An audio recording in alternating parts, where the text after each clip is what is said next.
খাবার কোনো গুণিটার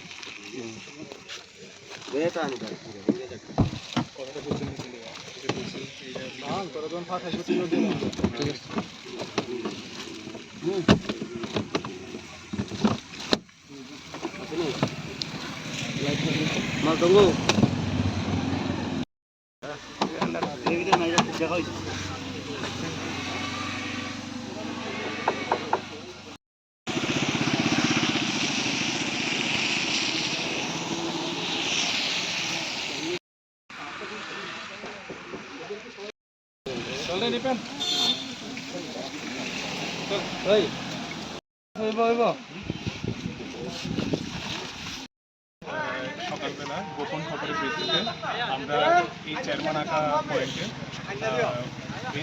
মানে গাড়ি চেক করছিলাম।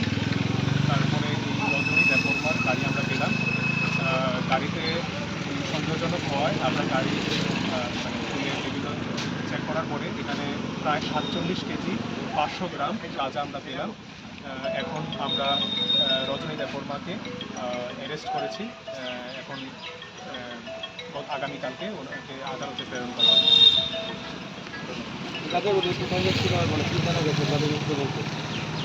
মানে ওনার যে বক্তব্য এটা কমলপুরের উদ্দেশ্যে যাচ্ছিল, চম্পকনগর থেকে গাড়িটা আসছিল, এখন এটা কমলপুরের উদ্দেশ্যে যাচ্ছিল।